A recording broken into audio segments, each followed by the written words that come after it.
Welcome back to the Golden State with Mates post-game live after one of the more extraordinary regular season games you are ever likely to see. Of course, it was an NBA Cup one, so it meant a little bit more with that. But of course, Klay Thompson's return was really the priority of this. And, well, it looked like it was going to be a positive outcome for Klay getting a win in his return, only for his old splash brother Steph Curry to ruin the comeback party for him in just some unbelievable shot making from Steph down the stretch. For those of you that are tuning in, feel free to leave your comments and I'll read them out here on the live stream. Already got one from Tim Smith here who says, "Let's go, we got the dub." Wasn't looking good for the Warriors. They found themselves down 112-105 with about for just over 4 minutes left. The Mavericks started the fourth quarter on a 23-9 run. Things weren't looking great. Klay had 8 of those 23 points, I think, on 3 of 3 shooting at that stage with just over 4 minutes left, was a big part of that Mavericks run early in the fourth quarter. And to be honest, he played quite well. We'll get more into it, but wasn't looking good for the Warriors. And then Steph happened. Steph just said, "Yeah, sorry, Klay, you're not coming out of here with a win." Scored the Warriors' last 12 points, went on a 12, as the Warriors went on a 12-3 run. They went on a 12-0 run. It was 114-108 with just over 3 minutes left. And then the shot making from Steph down the stretch was just incredible. The Warriors end up going up with that dagger 3 from Steph over Derek Lively in the final 30 seconds. They go up 4. And then, it was a 10-0 run to make it 118-114 after it was 114-108. Steph hits that dagger 3 over Derek Lively the second. Was as hyped as we might have ever seen him for a regular season game. Like, I'm not even sure this had anything to do with the NBA Cup. I just think this environment at Chase Center for this game was something like you'll never see, like you might not see that again, just in terms of a franchise legend coming back, playing his first game at Chase Center. And Steph and Draymond, have you seen those guys more hyped for a regular season game ever?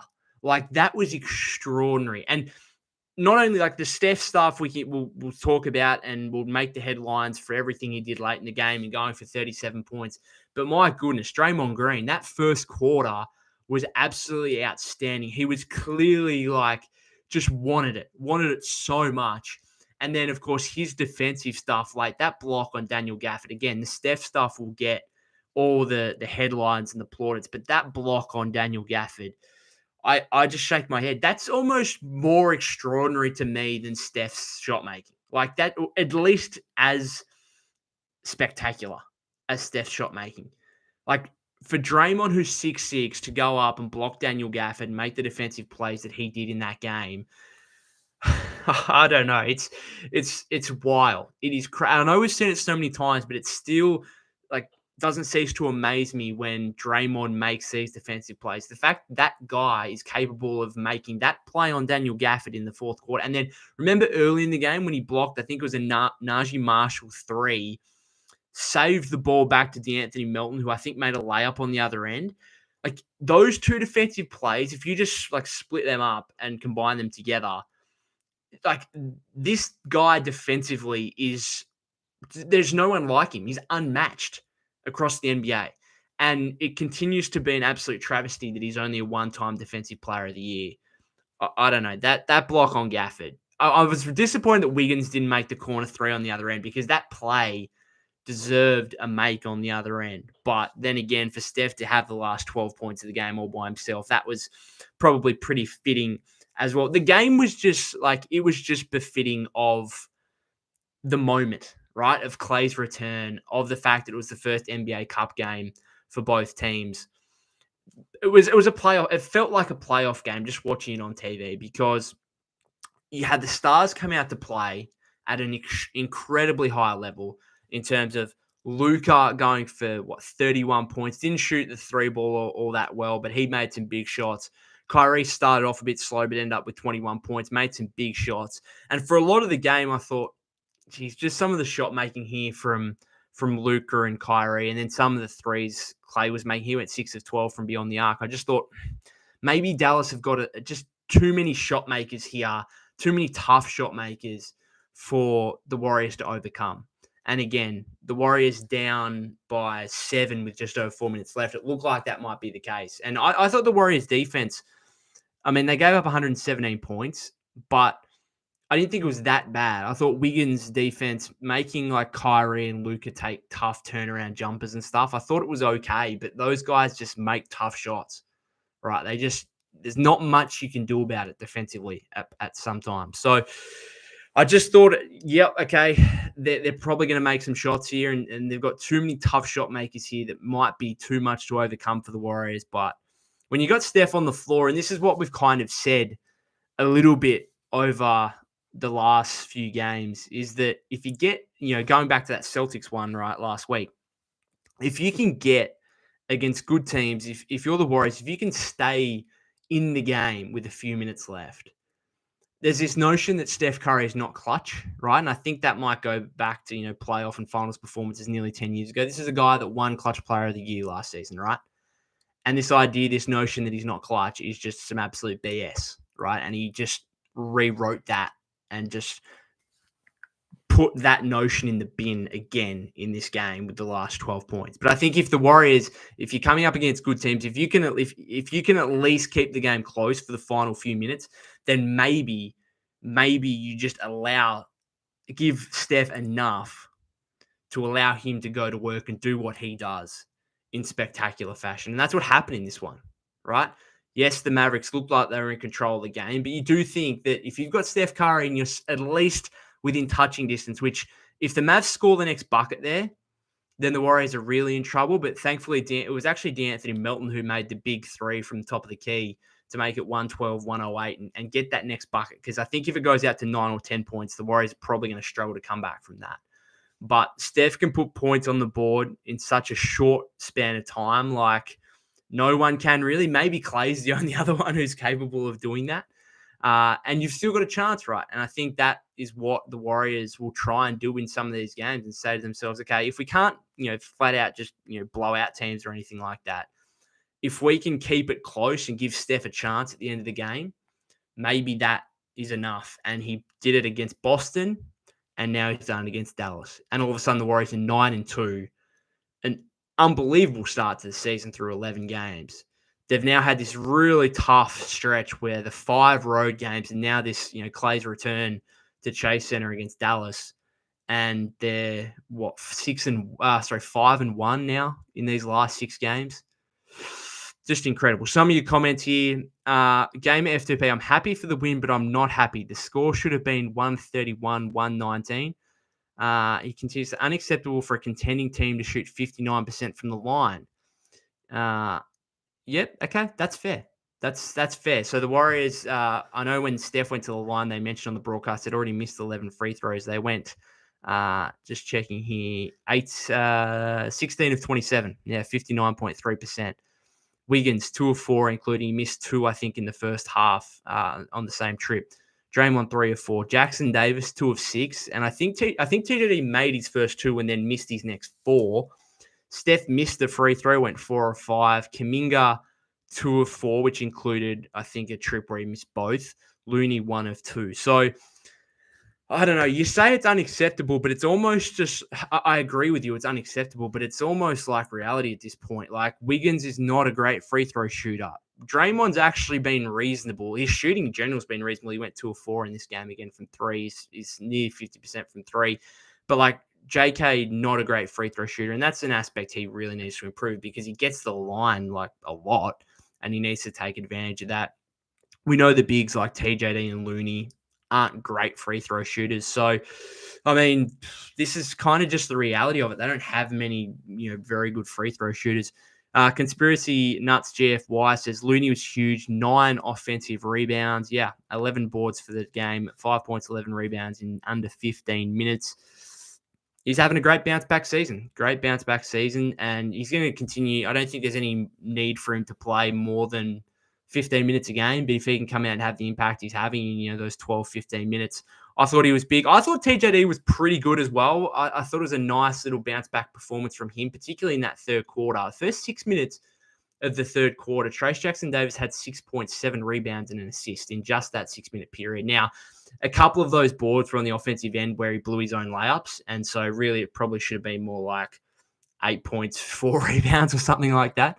But I liked his aggressiveness, playing a bit harder than what I've seen from him over the last couple of games, and he's been criticised a little bit over the last couple of games just in terms of his lack of aggressiveness and potentially some softness that some people have kind of criticised him for on social media. So he only played 14 minutes as well. So Looney actually played more than him. Trayce had 8 points, 9 rebounds. Again, 5 offensive rebounds. The Warriors had 18 offensive rebounds as a team to Dallas's 8, which I think is massive. You know, you've got Gafford and Derek Lively as 2 main bigs for them to be able to out-rebound the Mavericks in terms of offensive rebound differential by 10 is big. That allowed the Warriors to get 10 more field goal attempts in which they shot 45 of 94, 47.9%. Dallas, 44 of 84, 52.4%. The Warriors got 3 more free throw attempts, but made 2 less. Again, that's what nearly hurt them. And then both teams didn't shoot the ball overly well from 3. The Warriors, 14 of 41, which actually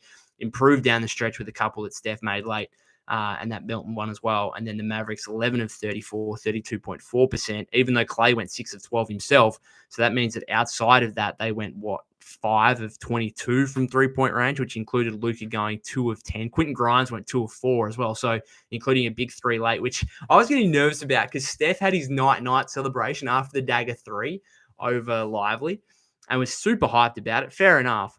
But we've never seen, I don't think it's happened yet, where Steph's night-night celebration has come back to bite him and he's gone too early.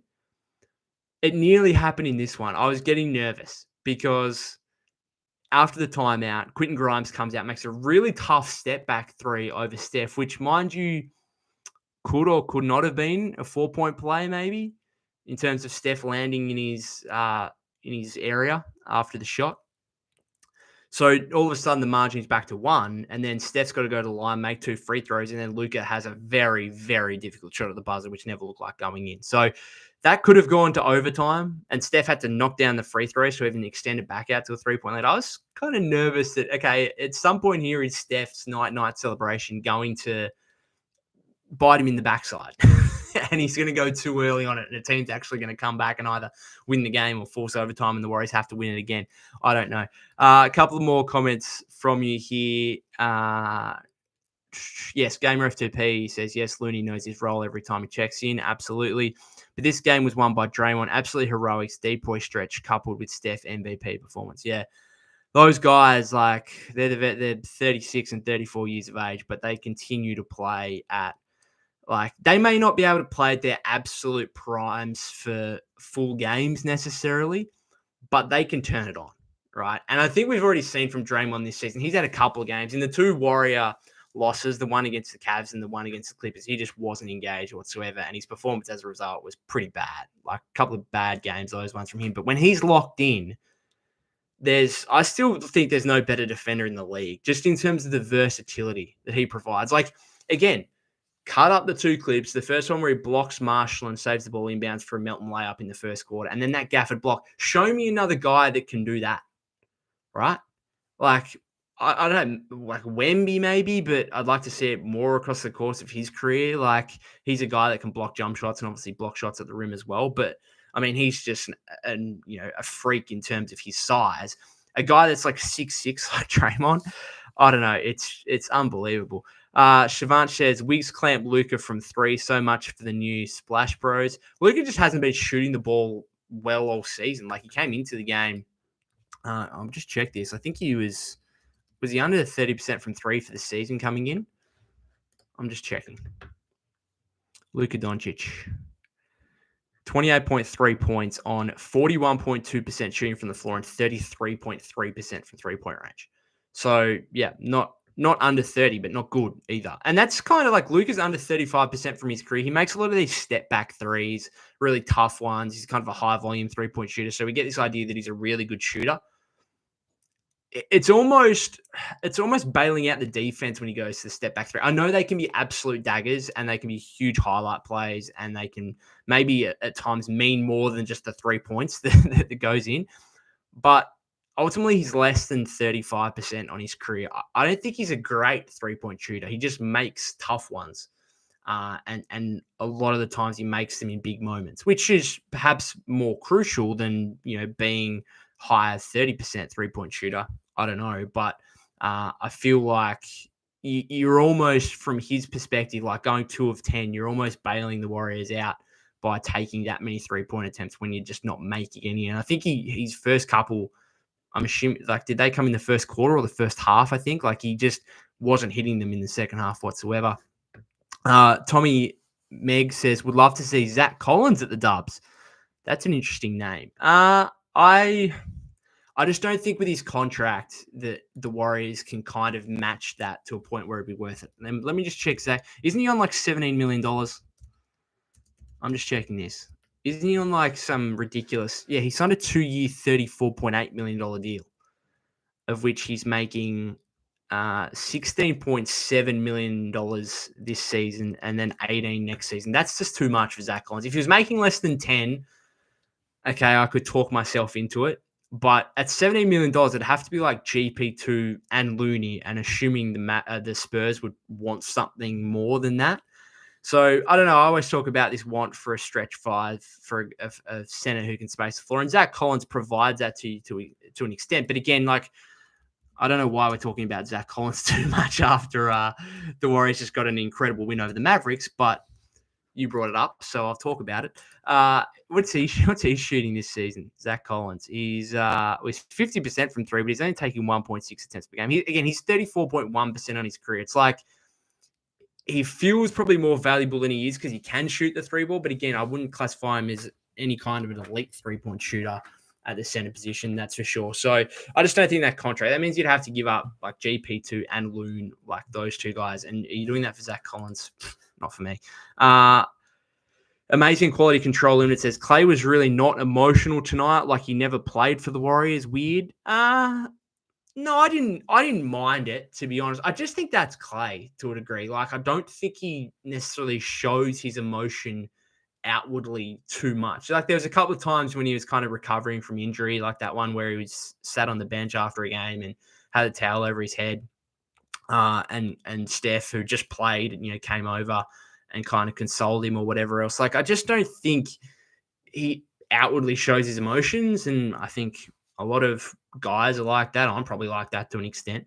So I didn't really have an issue. I had a bit of an issue with his comments and how subdued his comments were before the game in regard to labeling it another regular season game. But he was clearly appreciative of, first of all, the great stuff that happened before the game in terms of him walking to the locker room and the 400 staff members who all had their captain Klay hats and giving him a round of applause. And clearly, Klay had a smile on his face and he was, putting his hand up to them and putting his thumbs up and stuff like that. And I think he's clearly appreciative of that. And then obviously when they introduced him in the starting lineup for the Mavericks, like a visiting player is never going to be introduced like that ever again in the history of the game, or at least at the Warriors anyway. Like, that was, they were saying, he's back and calling his name out as if he was still on the Warriors kind of thing. It was pretty special. And I think Klay acknowledged it perfectly fine. I don't, what did you expect from him? Did you expect him to cry or something? Like, I just don't think that's him. He had a smile on his face. He was putting his hand up to the crowd, clearly appreciative of what was going on. It's just what I wanted to say. Like, it wasn't over the top necessarily emotion-wise from him. I get that, but that's kind of what I expected, and I thought it was good, and he was clearly eager to get on with the game.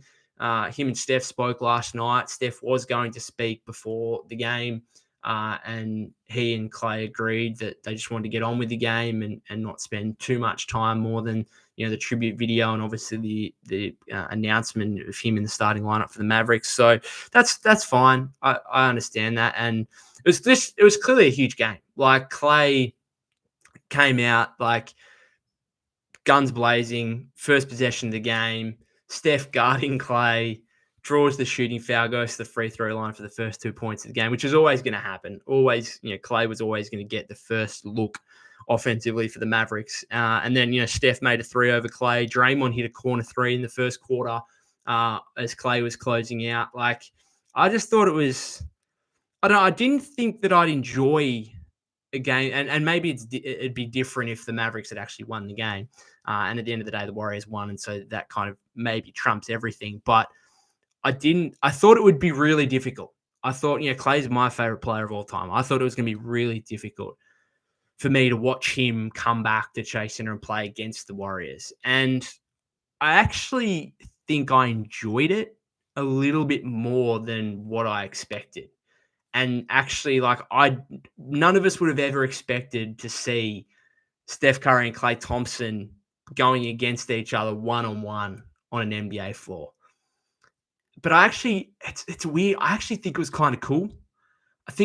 And part of that is because I think we've all reached a point where we realize it's kind of what both Klay, and the team as the Warriors needed.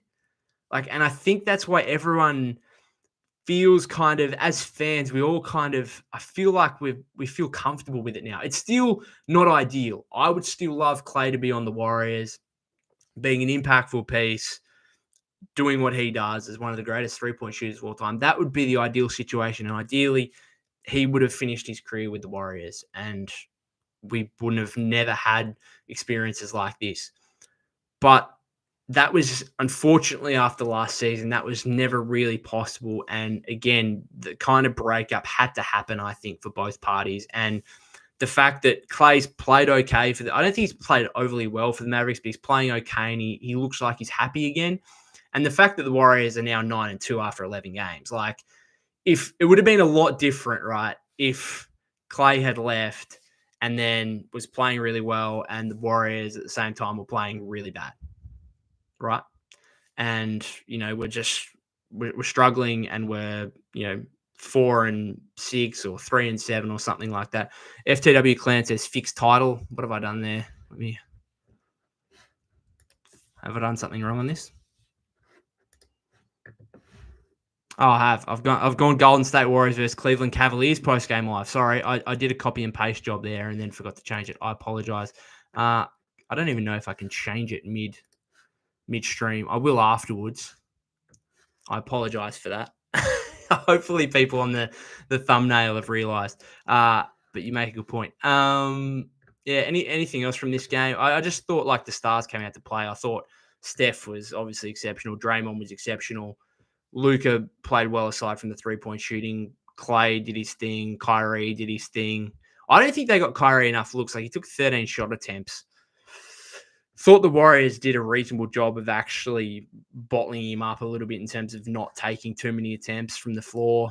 The Warriors kind of played Luka and Kyrie a lot one-on-one. Particularly Luka, I was surprised at the lack of, particularly how we saw them guard Tatum last week and a couple of other stars that they've played so far where they double those guys a lot and try to force the ball out of their hands.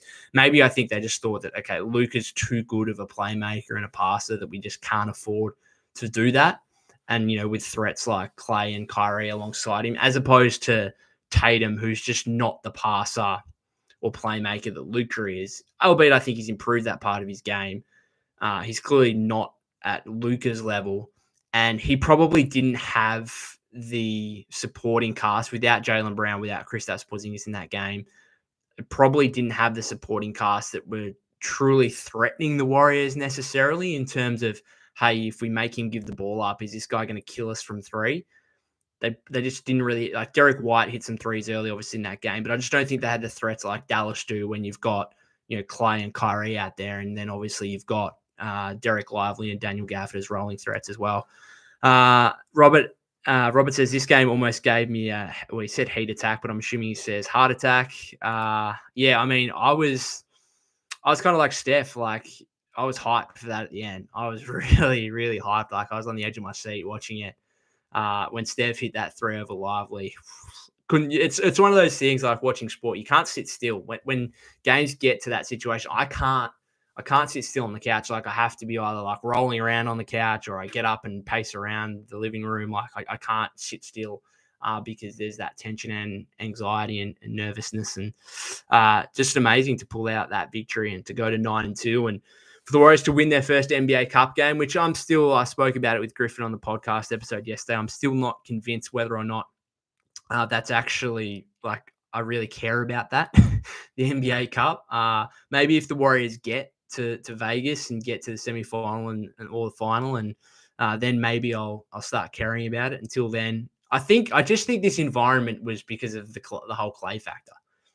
That's what I thought. I don't think the NBA Cup, maybe it had an element to do with it.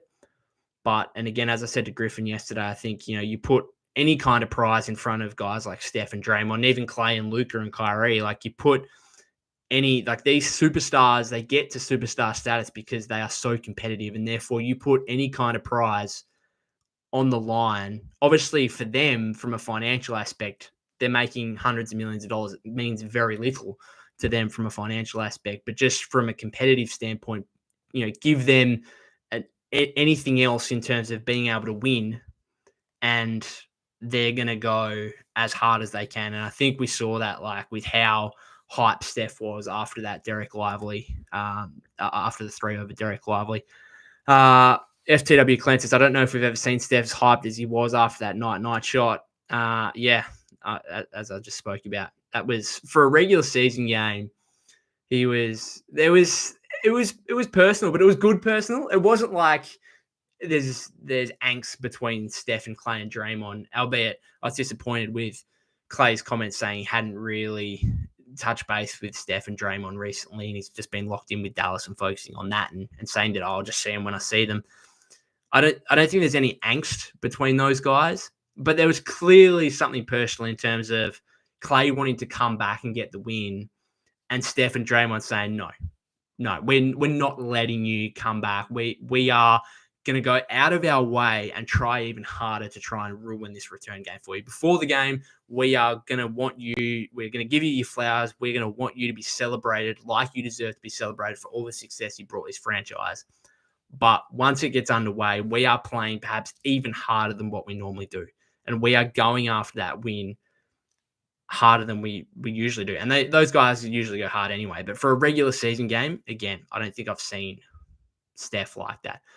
FTW Klay'S says Curry with the final 12 points for us, and Draymond with huge defensive plays against Gafford really saved the game because it looked kind of ugly going down 7 late in the fourth. Yep, as I just spoke about, didn't look great for the Warriors. I thought that Milton 3 top of the key was really big, just to get it back to 4 and think, okay, all right, now we're back in. If the Mavericks had made the next bucket and got out to 9 or 10, might have been a different story. JSW says Steph in the clutch. Yeah, the notion that he's not a clutch player, that can go out the door.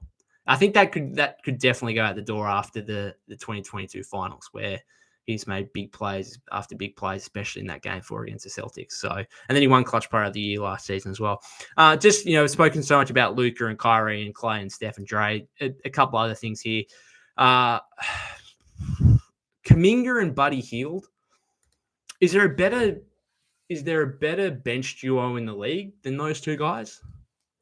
I'm not convinced there is. I was having a look at the odds the other day. So I think Buddy's second favorite for 6th man of the year, behind Peyton Pritchard, I believe. I actually think Kuminga might be a better chance for 6th man of the year. And albeit I'm looking at Australian bookmakers, but I was looking at 6th man of the year on Australia's biggest bookmaker, Sportsbet. Kuminga wasn't an option. Like, they've got options right down to like 500 to 1. And Kuminga wasn't an option. And I actually felt like calling up the bookmaker and just being like, hey, can I get odds on Jonathan Kuminga, 6th man of the year? He's leading the league in scoring off the bench since he moved to the bench in that 4th game. Right? He's averaging, him and Buddy are 1 and 2. So is there a better bench duo in the league than Buddy Hield and Jonathan Kuminga? And they played well again. Kuminga goes for 16 points, 5 rebounds, an assist and a steal, 6 of 11 shooting, 2 of 5 from 3. Again, got to clean up the free throws, 2 of 4. Got to be making some of those. Kind of closed the game again, which was good to see, 27.5 minutes. So I think that's just his role. Like, he's coming in off the bench. He's playing 27, 28 minutes. He's playing very well, but it's almost like there's still a lot of question marks on what it looks like in the long term in terms of, okay, if he's playing 27, 28 minutes a game, in a bench role for the entire season and playing well, are you going to re-sign him to a 25, 30 plus $1 million contract in restricted free agency? Like, you're still not necessarily. It's fine now when he's got this production and he's playing a bench role, making $7 million a season. But are you going to be willing to pay him what he wants in restricted free agency? I don't know. Does that mean, if you're unsure about it, does that mean you've got to explore trade potentials before the deadline? Possibly, but then if he continues to play this well, like, he's a big part of the team. So, and then I don't know what you get value-wise for him, because he's, going to be a restricted free agent, and his contract situation kind of lowers his value a little bit from a trade standpoint. So I don't know there. Buddy, again, 6 of 13, only 2 of 8 from 3, 2 steals. He was a minus 21. I thought at times, like, the Steph Buddy combination, like, if you look at it from net rating, has been excellent so far this season. Those two guys together have been very good. But against the Dallas team with, like, Luka and Kyrie on the floor at the same time, or even just like Luka, right, where Luka's trying to hunt kind of Steph on a lot of these possessions. If you've got Buddy Hield out there as well, it's like, okay, now you got 2 guys that Dallas are just going to hunt every possession. And Luka's so methodical with the way he plays that you just can't get away with it. And I'm glad. I was like waiting. I was like, Steve, go back to Milton, go back to Milton, go back to Milton. And I think he took too long. He took too long, and it wasn't until that, like, was it just over 4 minutes when they were down 7 where he finally went back to Milton, and look what happens. And I don't think, yes, okay, Steph made it happen with all his shots, and Draymond made it happen with his defense, but I don't think, like, you've just got another I know he's a bit undersized. He's only like 6'2", 6'3", or whatever, but you've got another kind of stout defender there that you can have play Kyrie, one-on-one, and he's gonna have a crack, and he's gonna battle, and he's not gonna be a sieve on defense. So I think that, like, the Steph Buddy Hield combination, you can only get away with it for certain periods, and you can only get away with it against certain teams. Like, those two guys are going to kill teams together plenty of times this season, but not against a team like the Mavericks, where they've got a superstar like Luka who's just going to pick you, who can just pick you apart offensively, and is going to try and attack the weakest links defensively on the other team, basically on every possession. Other comments here. Breeze CS says, can we pick up JaVale McGee?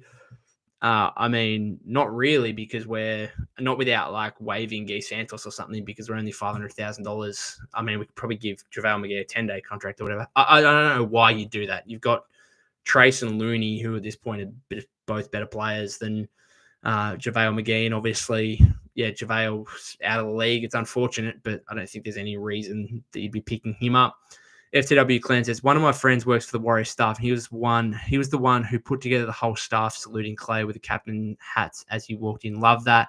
If that's the case, and you've got a friend that works for the Warriors and he put together, that was fantastic. That was fantastic. A great salute to Klay, and to have the employees involved in that as well, I think is really important, because it's easy for the Warriors to create a tribute video or whatever where, Steph's talking and Draymond's talking and then all the players and Steve Kerr are talking and all that. But you don't understand. I'm sure you might understand, having a friend that works for the Warriors, like, how much effort goes in behind the scenes, how much effort goes in from those employees to help out Klay, the joy that Klay would, I'm sure, bring back to them on the other side. Like, there's so much that goes into this that we don't know about. Unless you personally know someone, like it sounds like you do. So to get the employees involved like that, fantastic. FTW Clan says, I love the combo of Buddy and Kuminga off the bench. I don't think any other team has that type of scoring duo off the bench. No, it kind of reminds me of the Clippers with Lou Williams and Montrezl Harrell a few years ago, where they had, like, that. Those two guys were almost leading the entire league in bench scoring. I think the Warriors might have the highest scoring bench in the league over the first 10 games of a season in the last 50 years. And I think the Clippers, I'm assuming it would have been one of those Clippers teams from a few years ago, was second. And so to have, like, Kuminga and Hield, is Kuminga, I'm just looking at his numbers now. He must be like 15 plus in, like, every game since he's come off the bench. He's like, it's weirdly consistent. He's far more consistent in a bench role than he is a starting role. And I think it's because he sees, like, okay, this is kind of my unit to go at it offensively. Just looking at his numbers here. So since he came off the bench, 17 points, 16 points, 23, 15, 10, 21, and 20. So, and then another 16 today. So he had one game of less than 15 points. And even that was, getting 10 double digits against the Celtics, where he had 10 and 4, only 4 of 10 shooting in that game, made a couple of threes though. So, I mean, he's been fantastic. Again, I'm not sure where that leads him and the Warriors long term. We'll have to wait and see, because clearly he views himself as more than just a bench player. But again, I think it's important that he's playing 27, 28 minutes. And if he's closing games, that's at least something. And I think that's probably, I think right now, the Warriors closing games, I think their best lineup is undoubtedly Steph, Melton, Wiggins, Kuminga, Draymond. Now, things are going to change from game to game. Like, almost anyone could be in the closing lineup, really. But I think in terms of the combination of offense and defense, I think that's probably your best lineup and what Steve will go to on most occasions. And we've seen that over the last couple of games. If you've got any other comments, let me know. Otherwise, I'll probably finish it up there. If we're being a little bit negative, I'm really worried about Pods right now. Like, I'm sorry, I just am. I mean, he's almost like, he was kind of getting comparisons to Draymond last season for like his versatility and his ability to do everything. And then in the offseason, it's like, oh no, this guy can become a star. And then in order to become a star, you kind of got to be an elite, not an elite scorer, but at least if you're going to bring all the other things to the table, you got to be at least averaging 15 plus points, right? Or be an elite defender like Draymond is, which Pods clearly isn't. I just don't know what he's bringing to the table right now. So he plays nearly 17 minutes, has 3 points, 1 rebound, 1 assist, 1 of 2 shooting from the floor, made his only 3, which was a nice step back 3 over Gafford, I think, late in the third quarter. That was a good shot. But like, you're taking 2 field goal attempts, you're having 1 rebound and 1 assist, and you're minus 19 in nearly 17 minutes. Like, again, as I said, I think after the last post-game live, I'm hoping, or after the game the other day against the Thunder, I'm hoping it's still an illness thing with him and maybe the nose. Was this the first game I think he might have not been wearing the mask? I don't know. You've got to become more of a scoring threat. You're almost like a complete non-score. Like, there was a play, was it early fourth quarter, where the Warriors didn't get a shot up because he tried to pass to Melton in an impossible situation. He passed it back to Pods, and then Pods had to put up the 3 because there was 1 second left on the clock, and then put the ball back on the floor. And it's like, just put up a shot, mate. What are you doing? Like, you are, I don't know, it's disappointing. He's becoming a non-offensive threat to me. I don't know. Something's got to happen there. Otherwise, his minutes, again, he started out the season, like his plus minus, he was leading the league. He was unbelievable, even though he wasn't shooting the ball that well. And he was averaging the most minutes on the team. He's averaging like 28 minutes before he had that illness against the Wizards, I think it was, going back. And since then, he's just, I don't know, he's doing nothing. Like, he's literally just doing cardio out there. He's literally just running around and dribbling the ball up and down. And he's not doing much for me. GSW said, a few comments here. I was just going to say what's going on with Pods. That's what FTW Clan said. GSW says he'll be back in form soon, though. I mean, it's almost a positive that Warriors are 9-2 and Pods is playing this badly. Like, he's got a lot of room for improvement here. And so if he brings that, then hopefully that just makes the Warriors better. FTW Clan says, I think the depth is affecting him negatively because he's so young compared to how much opportunity he got last year. I mean, he was also leading the team in minutes before that Wizards game, right? Which is, so through the first 6 games, he was leading the team in minutes played, and he was playing well, and his plus minus was extraordinary. He's just like, he's limiting himself right now. Like, he's playing that poorly that Steve couldn't possibly. I actually, like, that early fourth quarter, I was like, okay, I've seen enough. I've seen enough of Pods. Like, I'm actually surprised he played nearly 17 minutes. I would have played. He probably got 5 more minutes than he should have, if I'm being honest. And so, I don't know. Robert says Pod's become a non-factor since he got sick. Yeah, and maybe maybe he's still trying to get back into gear there. I don't know. He's averaging 8 points on horrible efficiency. When he's shooting well, I reckon he'll get up to 13 plus. Yeah, I mean, that's, if you're going to become a star, then you've got to be, like, he averaged 9 points a game last season, and there was all this talk about, like, he himself said, I want to be in the most improved player conversation. I want to become, one of the rising stars in the league. Well, I was, talking about him. Okay, can he double that average then in that scoring output to 18? And now he's actually gone backwards. As you said, he's like 8 points a game. He's less than last season. And he's also like these last couple of games, he's not rebounding the ball. He's not dishing out 5 or 6 dimes either. Melton has gone so far past him. Like, Melton's just a far better player. Melton is kind of like what we thought Pods might be in terms of like he can do a bit of everything, but just so much more efficiently. Like, he goes 6 of 12, only 2 of 6 from 3, but like another 4 rebounds, 4 assists, can make plays off the dribble. Like, he had that play over Lively, I think, in the first quarter. He had Lively out on the perimeter, drove left, then spun right and made like a nice little hook shot over Lively. And I was like, whoa, okay, like, you're not just a catch and shoot player. You can actually do stuff off the dribble. And I feel like Pods can do that. I just think Melton's just like a more complete, more efficient, better version of Pods. And therefore, do you really need like both of them to be playing that much? Melton plays another 26, just over 26 minutes again. Like, that's just perfect. I would have brought him back sooner. I just thought they were getting killed with having Steph and Hield out there defensively. And Buddy, again, he provided some offense in that second half, but again, he was only 2 of 8 from 3. I would have got. I'm surprised Melton didn't play closer to 30. I don't know. FTW Clan says sophomore slump. It is a bit of a thing, isn't it? Is it a thing in the NBA? I know it used to be a thing for us here in Australia in the AFL where like second year players, it was called like second year blues or something like that, where you don't take the rise and don't see the improvement that many expect. Moody, again, only played less than 12 minutes, minus. So the bench wasn't good in this one. Like, you look at the plus minus. So Wiggins was a plus 16, much of that playing next to Draymond and Steph, even though he was only 3 of 8, missed all 3 of his threes, 3 rebounds, 4 assists, 2 steals. I thought some of his defense was fine. I just thought Luka and Curry were making some tough shots and, getting some foul calls, which happens. GSW says Pods shot double his current 3-point percentage last season. I just want to see him do good.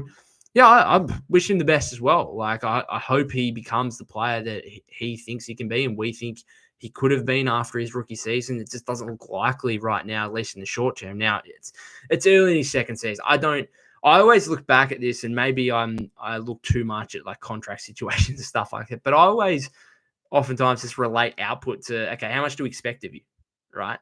And yes, based on last season, we expect more out of Pods than what he's doing right now. But he's also a rookie, and he's making $4 million a year.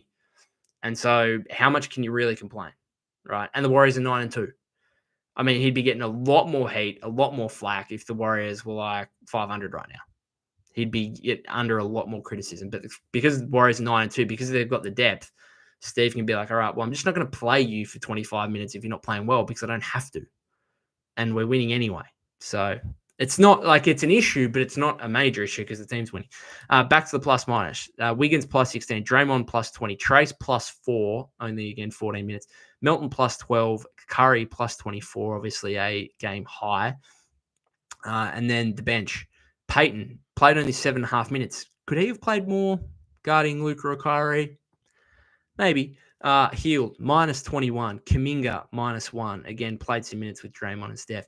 Looney, minus 9, despite the 9 offensive rebounds. Pajemski, minus 19 in nearly 17 minutes. And Moody, minus 15 in nearly 12 minutes. Again, Moody, not much of a factor. 1 of 4 shooting, 0 of 2 from 3. 2 rebounds. Did have a couple of blocks. And did have that nice play where he tied up.